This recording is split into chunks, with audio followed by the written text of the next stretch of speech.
Oh, hello.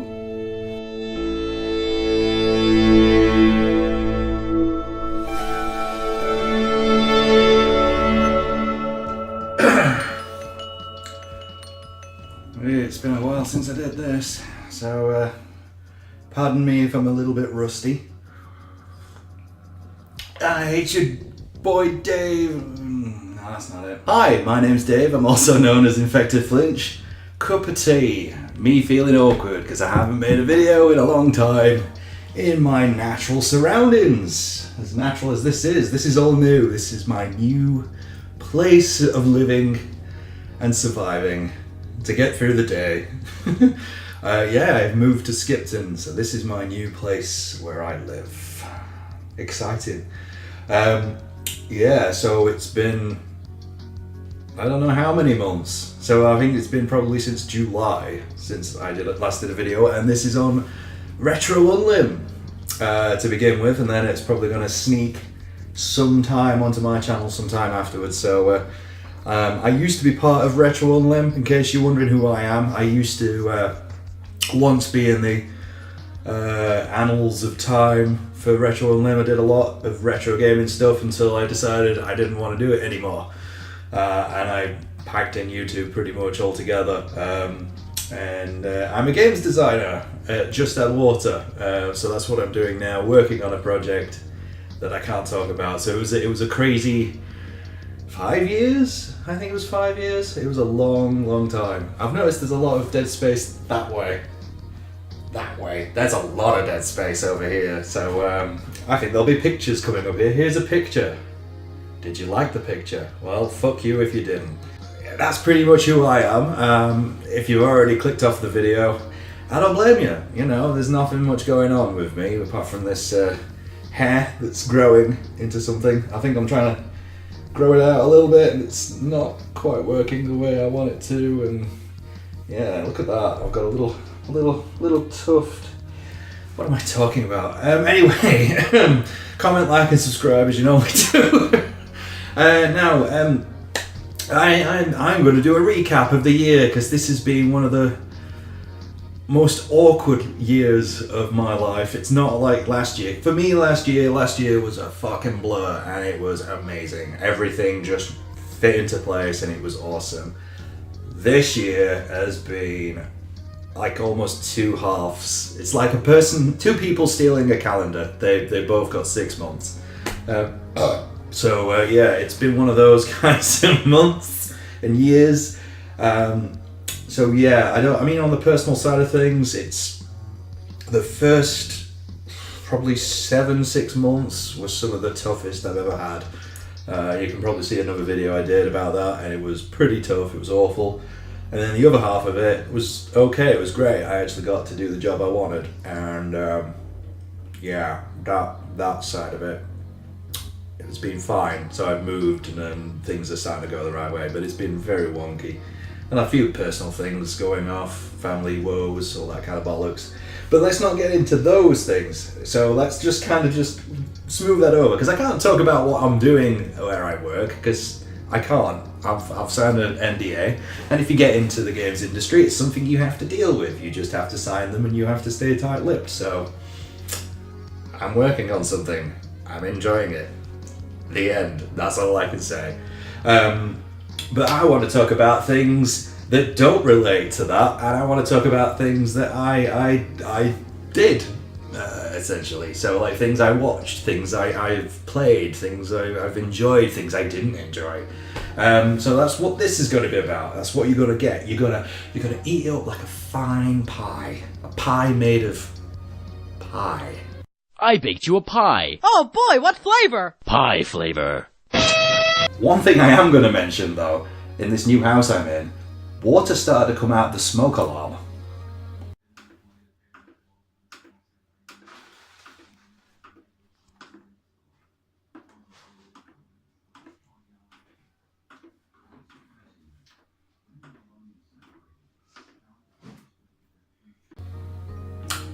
Answers on a postcard with that one. So anyway, let's talk about one of the best TV series I have seen in years and years and years, and I want everyone to watch it, and it fills the gap. So if anyone's a fan of Battlestar Galactica, you need this in your life. You don't know you need it, but you need it. It's amazing. It's great. It's called The Expanse. I don't want to say any more about what the plot's about, but it's just basically this crew that go out into space, and it's just their adventures, and it's Game of Thrones in space, and it's great. It's amazing, and I managed to burn through 3 series of it, and I think it was cancelled, and now it's come back to life.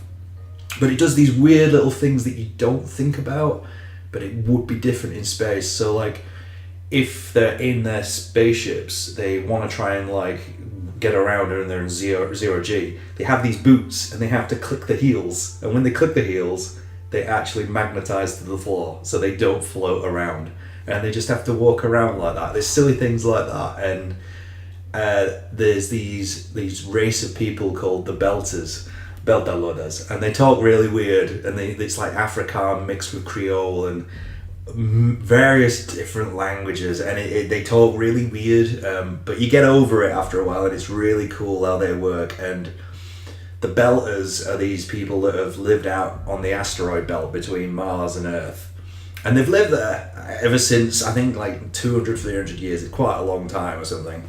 And the first episode deals with this terrorist who works for them, and obviously being out in space, their bones have got longer, so obviously they've never been on Earth. So they get hold of this guy and they just hang him up on the wall, and it's agony for him because the gravity's pulling him back down, and it's the first time he's ever done it, so it's just killing him. He's never been used to it, and I just love that, and it's just awesome. And it's got Thomas Jane in it, and I've got a bit of a man boner for him anyway, so I would wholeheartedly just watch the fuck out of that show and just enjoy it. Just enjoy it. Just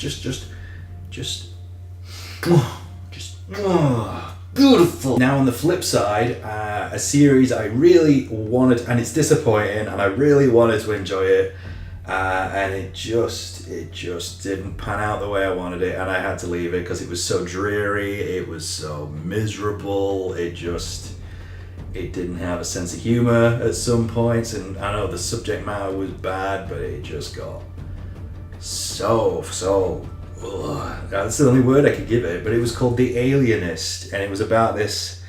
Basically, it was set just before, I think it was just between Jack the Ripper times, because this is coming into another show which I absolutely adored, and I loved it this year, and this was kind of a bit of a segue into it, and I thought, well, if this other show was great, The Alienist should be good, and it wasn't. It was just so dreary, and it had Dakota Fanning in it. And she was probably the best bit, but everyone felt so wooden and so stilted, and it just felt really odd, and it just didn't fit. And it was about, I mean, the subject matter was horrible, but it was made, I think it was produced by the guy who did True Detective, which the first series I think is amazing. Second series, but yeah, it just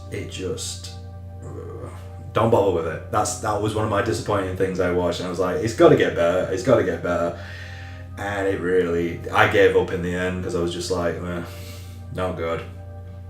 Another one in a similar sort of vein was Altered Carbon, and I just couldn't get on with that either. I felt it was just gratuitous and garbage, and I wanted to really like that too. I think I got 3 episodes in, and it just felt a very tacky, almost filthy version of Blade Runner, and it just didn't work for me at all. And the main guy was cool, but it felt like quite cliched in some ways as well, even though it wasn't, and it just felt, I think the line was that threw me off, and I felt, okay, now we've gone into softcore porn.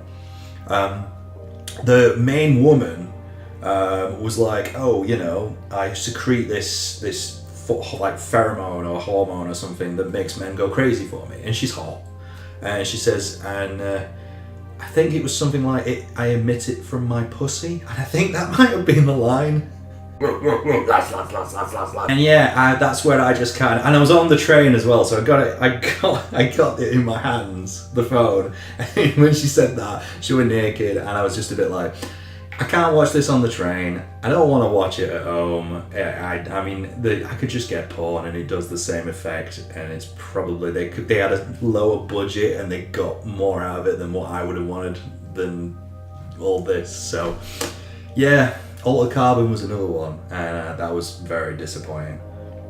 But to come back to the original topic, the one I was talking about with relation to The Alienist, Ripper Street. Now, I know it's been out for a bit, and I think it just finished up, kind of ended last year, but Ripper Street is fantastic, and I loved it, and it was all prim and proper, which is what The Alienist was doing, but for some reason Ripper Street just felt just this bit better, and it just knew what it wanted, and it knew where it wanted to go, and it did things with the story that I would have done, like just kill characters off, main characters, and just say, right, had enough of you, you're dead, gone.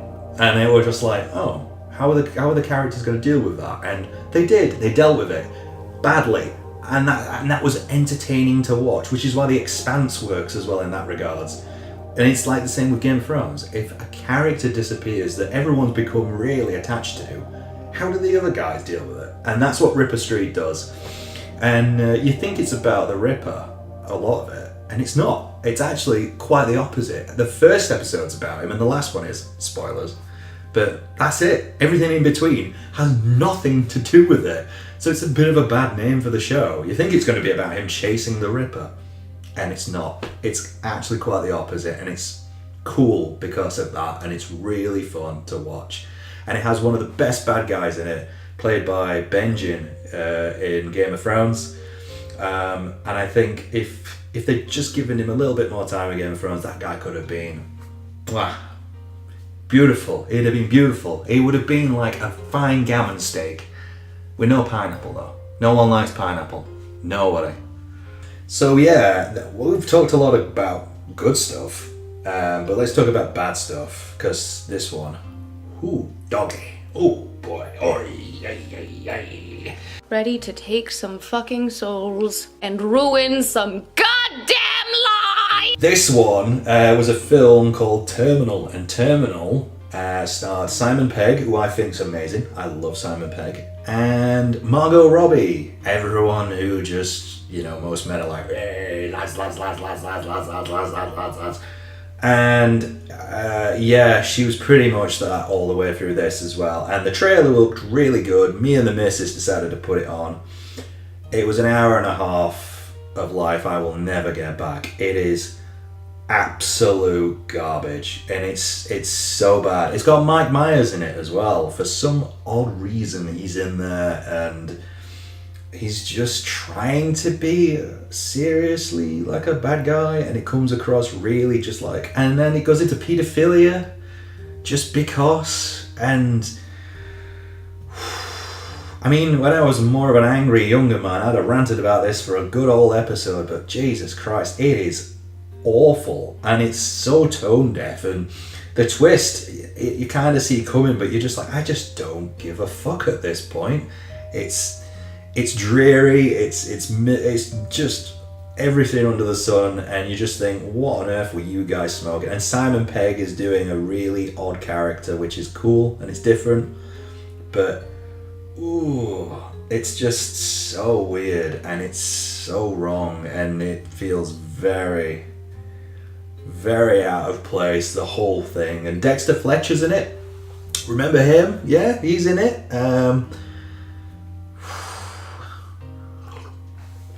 I'd actually inflict this on people in POW camps. I'd just keep putting it on loop and just make them watch it and try and understand what's going on, because it's awful. It's genuinely one of the worst awful films I've ever seen, and it's not in a, it makes me angry because it's just bad. It's just terribly bad, and it just makes me sad that Simon Pegg got attached to it. And I'm sure it's not going to be on his CV. He'll just pretend that didn't happen. I sincerely hope he will anyway. Fuck me. So, this film in particular stars the resident nutter who dressed up in a bear suit and punched a woman, and also asked how did he get burned, and he also asked if he was a vampire. Nicolas Cage, and this is honestly one of the best. It's probably my film of the year. It's Mandy, and it's incredible. It really is, and it's like The Evil Dead, and LSD, and every known hallucinogen on the planet got together with Nicolas Cage and made this fucked up, weird, beautifully haunting film about Mandy, who's I just can't explain it. I mean, I'm not going to say much about it, but the point where I was just like, I am so down with this, was when it became about a chainsaw fight, and it was fucking glorious. And I don't know what happened in it. I just know I was experiencing something very odd and something that only Nicolas could do. Good old Nick Cage. And whew, honestly, it's amazing, and I recommend it. It's so good. You think it's a serious art piece, but it's not. It's just completely fucking crazy. It's insanity. It is beautiful, is what I'd say. I'd give it a watch, and I'd get a few beers, get a few tins, maybe even smoke a little bit of the reefer if you've got some of that. You know, just enjoy it, because brilliant. Another great film this year, and it's because it's so bad that it actually goes past the point of being bad and then becoming great again. Venom. Venom is one of my favourite films of the year because it's so hilariously bad that it becomes great again. And it boils down to the fact that, like, it obviously got botched somewhere, it's been edited to fuck, or someone just didn't know what the fuck they were doing. But, like, there's one bit where, like, Venom merges with the main guy, Tom Hardy, and Venom says, "I know everything about you," in his creepy, Venom-y voice. And then the next scene, Tom Hardy's character says, "Oh, I need to find Jane," and Venom actually says, "Who's Jane?" It literally happens the scene afterwards. I thought he was supposed to know everything. He knows fuck all. And there's just loads of points like that where you're just like, oh, no one knew what they were doing. They just wanted to make a film, and it's so bad that it's great. And if they do make a sequel, because the ending bit was like, ooh, now this could be interesting, I'd do it all again. I'd watch it again. It's so bad, it's great. I mean, it's one of them films that's very rare it does that. And I'm just like, yeah, I can do that.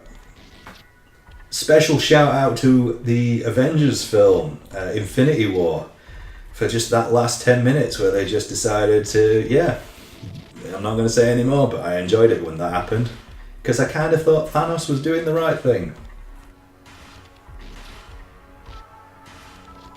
He was. Now this other one, this is going to kind of tie into another TV series I needed to mention, and I completely forgot. I wanted to mention, excuse me, I wanted to mention The Ballad of Buster Scruggs. I don't want to say any more about it, but if you want to watch just a story that's just so bizarre, and there's some bits of it where we're just like, that is great, and it's so good. It's so good. I'm not going to say any more, but it's set in the Old West, and it's great. It's so good, and it's Coen Brothers just doing whatever the fuck they want, and you can see it, and there's some bits where you kind of go, what's happening? And you do start to overthink it a bit, and it's good. It's good overthinking rather than bad overthinking, and I would recommend anyone to watch it. It is 2 hours or so long, but it's worth it. It's definitely worth your time. Give that a watch. I'm not saying any more. So finally, I need to talk about games I've been playing, and I'll be honest, I've not done any pickups. Not a single sausage of pickups I've done. But I managed to get hold of a Switch, so I got a Switch. It was purely for Pokemon Let's Go, which I'm very disappointed by actually, and genuinely, I think it's actually a bit of a disappointing experience. I can't quite understand the whole throw-in mechanic, because it doesn't feel like you're connected to it as an experience. And also as well, me and the missus played it, and it was one of the legendary birds you need to collect, so it was Articuno. Articuno? Is that how you pronounce it? Yeah, the ice bird anyway. And we must have thrown 50 balls at it together, and we got it perfectly every time. And there was no feedback as to telling us what was wrong. We threw berries at it, we did all sorts. And then we left it. I turned it off because I got fed up of it. I got quite angry, I must admit. I was prepared to throw a table through the fucking telly. And I put it into the dock. I put the two things on the side. I was on the train the next morning, threw one ball at it, went straight in. And I stopped playing it because I thought, that is absolute garbage. You have not told me one reason why that has worked. If it had been that whole thing of like, you need to nobble itself down, because that's another thing, the whole idea of nobbling the fucking Pokemon down to a little bit of health and then throwing a ball at it, that's gone. And it's a bit of a weird, it's cool at first, you kind of go, that's cool, you know, you're just catching them one after the other, after the other, after the other. But then it starts to show that doesn't quite work, because it just doesn't. It just feels quite hollow, because you're like, and it goes into the mobile game territory, and for some reason it works on this, but it doesn't work on the Switch, and it just feels very middling, bit wrong, bit weird. Yeah, bit of a weird experience is Pokemon Let's Go. It's not a bad game, it just feels off. That's probably the best word I can give it. Other games I've played this year has been Detroit, which is a narrative mess. It doesn't make any sense. Stefan was he came up to see me, and then he said one thing, and I was like, "Fuck's sake!" And then it completely breaks the world. But he's a bit of a stickler for stuff like that. And then when I start thinking about it more, it's like the game doesn't make any sense at all when you think about it more and more. Yeah, there was like basically they had a bus that was controlled by androids, but then all of a sudden later on there was a bus that was controlled by a normal person, but they'd made it quite clear that everyone had automated the buses, and all of a sudden there's this one bus that isn't. It's just like, well, hang on, we're all saying that androids are taking our jobs, why has he kept his job? Is he an ultimate bus driver or something? And it does that quite a lot, and the main detective guy, which is the best part, the android detective, his partner's all over the fucking show, so you could say whatever you want to him. 1 minute he's your friend, next minute he wants to stab you in the face, and there's no sense to it. He's just very schizophrenic. And it's Clancy Brown, and I love Clancy Brown, and yeah, bit of a disappointment on that front, I'm afraid. But if you just want to have a good don't think about it story, it's fine. It's fine. Otherwise, One game I was playing intensely in the new year, and then I stopped because I think it was getting me down because I was unemployed and it was the only thing I was playing because it's the only thing I could afford. Was Nioh. It was the Samurai Dark Souls game made by Team Ninja. It's a great game. It's really good. It's really fun. There's a lot of depth to it, and then when you get the DLC, which I did actually get to buy, it's really good. It's really good. I'd actually recommend it all. Really, really give it a good go. It's very odd because it's triangle and circle, and that's the only attacks you have. But yeah, it's fun. It's hard work to get through though, to get to grips with it. But then it suddenly opens up and you know what you're doing. But yeah, a lot of fun, and you get different little animals that help you out. You have these spirit animals, and it's really good. Really, really good. Talking of DLC though, I managed to buy, this is only recently since I got a job, I bought the DLC for Resident Evil 7. And it's okay for the most part, but there's one bit which is fucking garbage. It's the 21 mode, which is the poker DLC. And it's infuriating. It's so infuriating, and it just shows how Capcom can be fucking wind-up merchants when they want to be, and it rigs the whole game against you every chance it can get, and you have to defeat some daft like 30 enemies at once. Well, 30 enemies one after the other, and fuck me, it is well annoying. It's not good. It's not a good experience, that.